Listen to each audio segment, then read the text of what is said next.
A little bit of time today talking with my colleagues and the American people about where we are.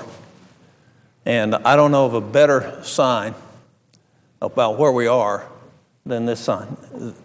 The president sat in the House and said certain facts about health care were indisputable. They've been disputed. But nobody will dispute this one. 43 cents out of every dollar we spent this year, we borrowed against the future of our children. 43 cents out of every dollar that the federal government spends. Now, what does that come to per family? What that comes to is $18,000, it's $15,603 per family. Every family in this country, we borrowed against you this year. And the reason I came down to the floor, I have a lot of problems with both the CR and this bill. But I want to know where the leadership is in America today. We're in tough times. And if anything, if there ought to be one bill that the Congress passes with no increase in spending, it ought to be the bill that pays for the things we do. And the reason it ought to be that bill is because we ought to lead by example. And what we're saying with this ledge branch bill is that, you know what, there's just not 5% to cut in our efficiencies. And nothing could be further from the truth. You know, every year that I've been here, I have been allocated a certain amount of money to run my office.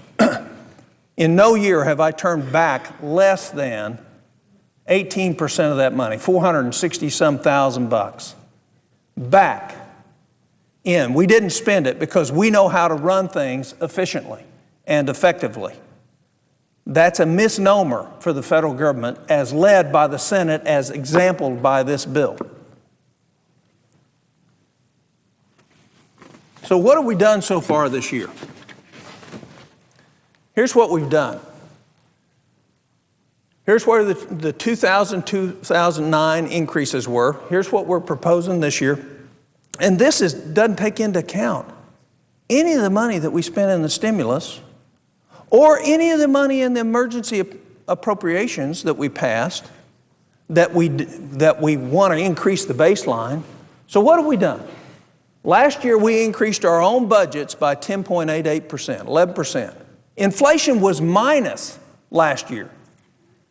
There was a negative inflation, so we had an infinity as far as recognizing the increase of our own budgets. Because in fact, the cost actually went down in America. The CPI actually declined. This year, we're at 1.4% CPI increase year over year from September 30th to September 30th. What have we done? Legislative branch, almost 3 times what inflation is. Homeland Security, 4 times what inflation. Energy and water, because they got such a large bump with the stimulus bill, we only increased it 1.41%. But every other bill, agriculture, 12.68%. And if you really look at it, it was almost 22%. TTHUD, 22.5%.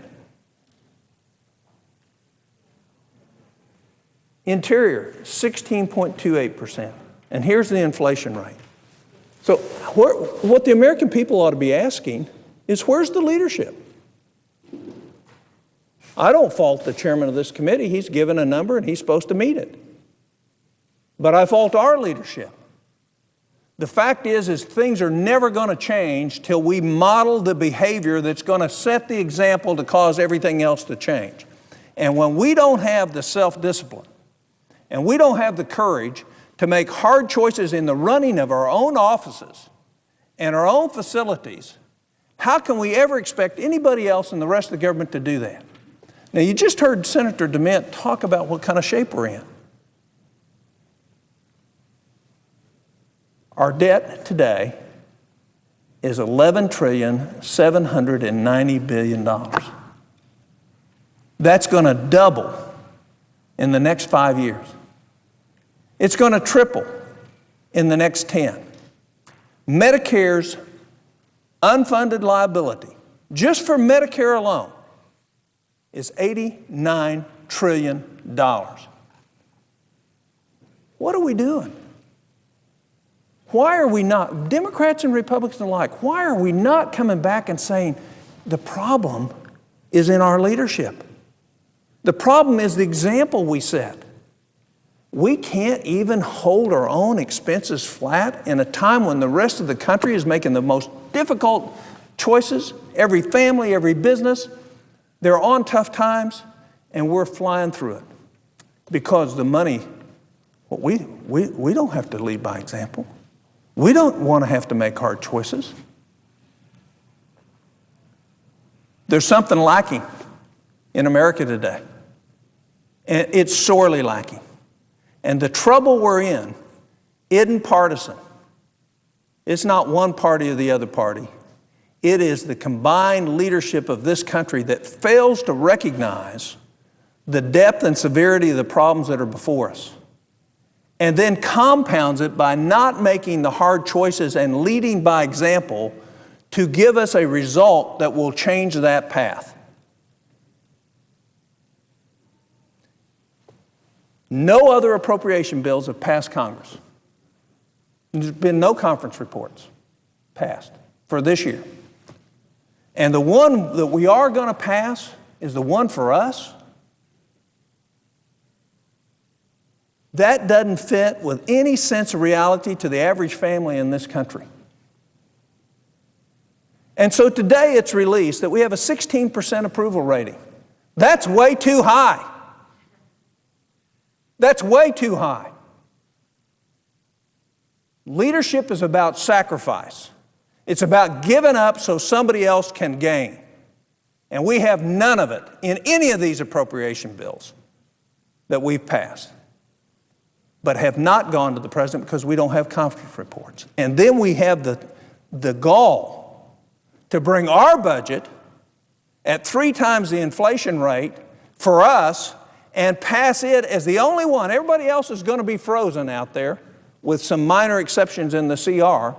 Everybody else, the rest of the government can't plan. They don't know what they can do, but we're going to make sure we take care of us. That's exactly why we have a 16% approvable rating.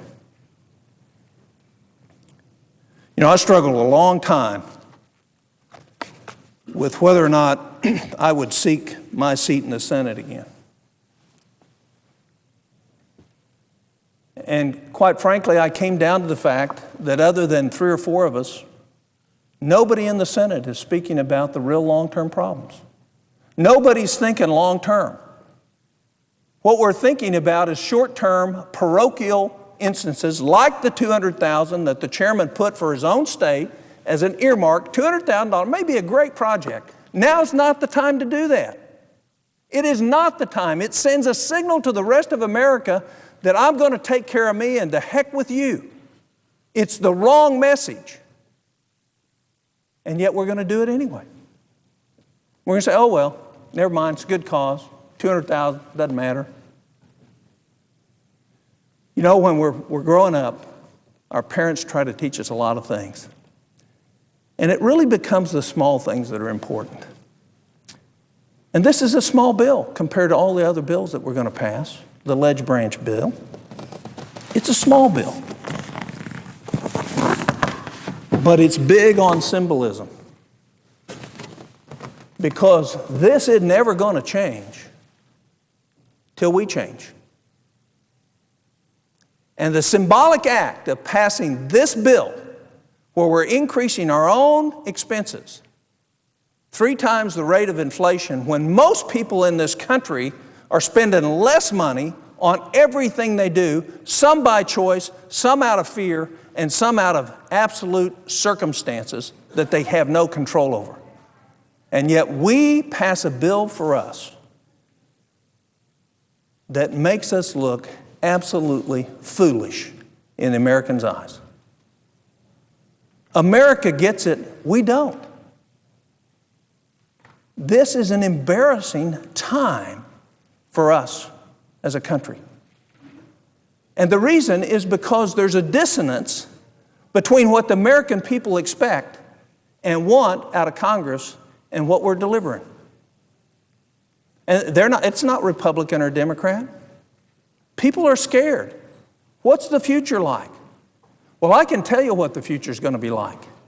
If, in fact, we don't reestablish frugality and common sense in how we fund our expenses and every other aspect of the federal government, what we will see is a diminishment of the greatest magnitude of freedom this country has ever seen. And we're starting to see it. Where do you think we got the 43% that we're borrowing? We got it from people outside of, most of it from outside of this country. They now have an influence over our ability to remain free because they control the money strings. You know, this isn't just a rhetorical statement. We know, I put it on the floor 10 times. Nobody disputes there's at least $350 billion worth of waste, fraud, and duplication in the federal government. And not one time in any of the bills that have come through this House, this chamber, have we addressed the significant causes of those problems or addressed fixing to right them. And when we do make amendments, they get defeated, not on party line vote, they get defeated by the appropriators. For the greatest power in the Senate is not Senator Harry Reid, it is the Appropriations Committee. And so consequently, when we try to fix the problems, we have a united front that says parochialism and short-term thought is much more important than the long-term future of this country, and our political positions are more important than the health of this nation. And so consequently tonight, even after points of orders are going to be raised, and I plan on raising some myself, we'll pass this. And everybody will say, well, the shower from Coburn's over and you can go on and keep doing it the same way we've done it. America, if you're listening, don't let us get away with this. Don't let us lead by this poor example. Don't let us not sacrifice in our own offices so we can create the kind of leadership that is necessary to right this ship. This is the worst display that I have seen in my years of service in the Congress. And it's not about the details. It's the very fact that we have the audacity to take care of us before we take care of the rest of America. We have the audacity to increase our own budgets, which are fat. If I can turn back the large amount of money that I turn back every year, every office could do the same thing. We could cut significant monies from this bill. But we don't have the courage, we don't have the spine, we don't have the backbone that every other American family is having to do today. The actual guts to make hard choices. So we ignore them. Because it's so easy to take the credit card and say, charge it to the next generation. You know, I heard yesterday Senator Schumer go after several members on the Finance Committee over Medicare. And say, well, you can't be against this. You're for Medicare, are you? Sure. Medicare is great. The only problem is the unfunded liabilities with Medicare is going to cripple our economy in starting in 2017. Alexander Tyler said, all republics die. All republics fail. They fail at that moment in time when the vast majority of the citizens of that republic figure out they can vote themselves something from the public treasury. Is it morally acceptable for us to continue to steal from our children? Is it morally acceptable to take opportunity away in this great land of freedom? Or will we sit back someday and tell our grandchildren about what it used to be like to be free in this country? All republics fail because all republics become deficit-ridden and in debt. It does not have to be that way for our country. Real leadership, real courage, real clarity of character says, now is the time, whether you're Democrat or Republican, to lead on the issues that will solve the problems in front of this country. This bill doesn't do it. Matter of fact, this bill conditions more apathy and less confidence in the country, and rightly so. And we're not going to see that level of confidence come back to the Congress until we start paying attention to the long-term needs of this country and making those decisions in a way that doesn't have any consideration of our political position whatsoever, but every consideration about the truth, welfare, and long-term viability of our country. This bill doesn't do it. The fact that this bill is used as a vehicle to fund the rest of the government, and we put us ahead of everybody else, to me sends a very clear message to America. It's time to change out who's here. It's time to send new people here. It's time to have people who are more interested in the country than they are their political careers or their party. And we example the worst of Washington politics and the worst of parochialism when we put us first and our desires first and our careers first rather than the long-term viability of this country. The CR that's contained in this violates the budget resolution. It violates the 311 of the Budget Act. It's all over the place. Now, even though we'll raise points of order, we probably won't win. But when we don't win on that, America, you ought to ask the question, why? And if we don't win, it'll be because the members of this body think more about their budgets than they do yours. They think more about their comfort than they do yours. They think more about their future than they do yours. It's very easy to solve this situation.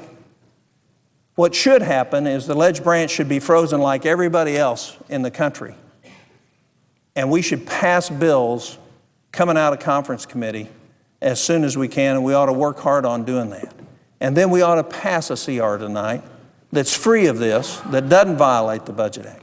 I want to spend one more point on talking about the $4 billion that the postal provisions.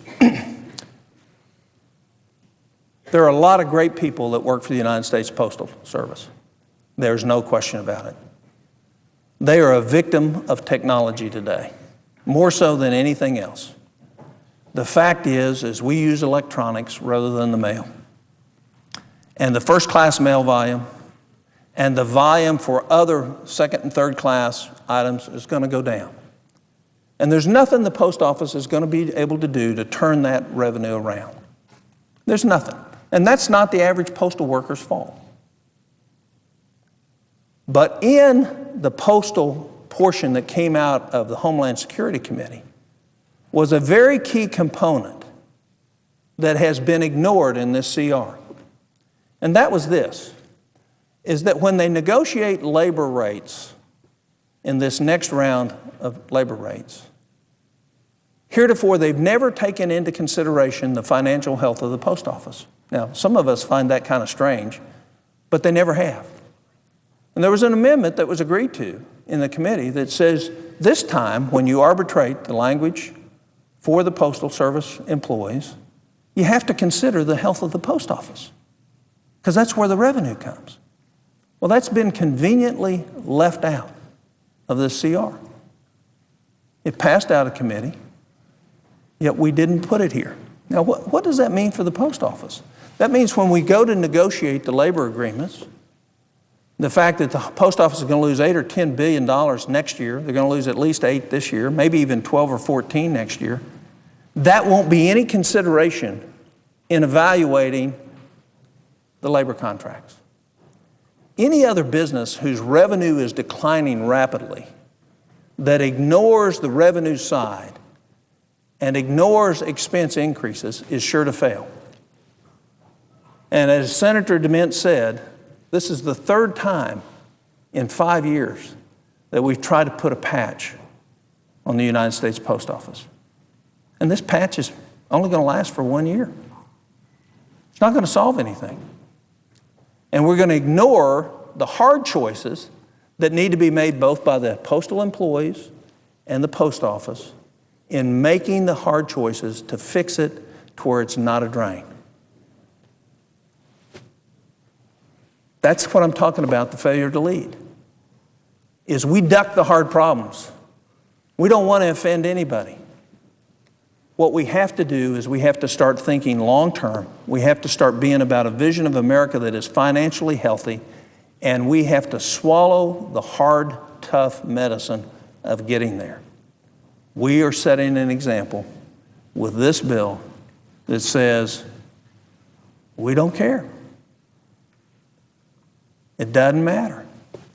And so America's disgust, and that's what it is. When 16% have confidence in us, I guarantee you a large percentage don't, 84%. A good portion of that is disgusted with us. You know what? I am too. I know the individuals in this body, they're great people. But there has to be a change in the dynamics of the thought and the reasoning, or we are going to suffer the consequences. Actually, we're not.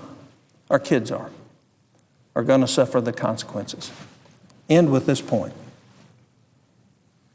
If you were born today, September 30th, 2009, in this country, the first present you get for your birthday is an IOU for $400,000. Because when you take all our unfunded liabilities and apply it to the living segment of Americans over the next 70 years, their portion of our indiscretion is $400,000. Now just take simple math. Take 5% interest, which none of us can probably borrow any money at 5% interest. That's $20,000 a year for the first 20 years of their life that they're going to have to pay the interest on. So what does that come to? 20 years times 20,000. Now we're at 800,000 before they're out of college. How in the world will they ever own a home? How will they ever send their kids to college carrying that kind of load? So there's one of two answers to it. We either enter into the real world and start making the hard decisions and fixing the programs that are broken and eliminating the waste, fraud, and abuse, or we devalue our currency and everybody's assets in this country are going to shrink by about another 30% in terms of their real value. That's the answer. But those are inconvenient truths. We don't want to talk about them. We don't want to talk about the consequences of our actions. A former president said, freedom is a precious thing. It's not ours by inheritance alone. It is never guaranteed. It has to be fought for and defended by each and every succeeding generation. How do you fight for freedom when you owe $800,000 and you're not out of college yet? How do you do that? When will we start to take the shackles off the next two generations? When will we start to eliminate the burden of our excesses on our children? We're not far from a time when it's going to be too late to reverse this course. The international financial market's signaling that now. Wouldn't it be wise for us to lead with courage, to make tough choices, and truly secure the freedom of our children and grandchildren? Mr. President, I notice the absence of a quorum. The clerk will call the roll. Mr. Akaka.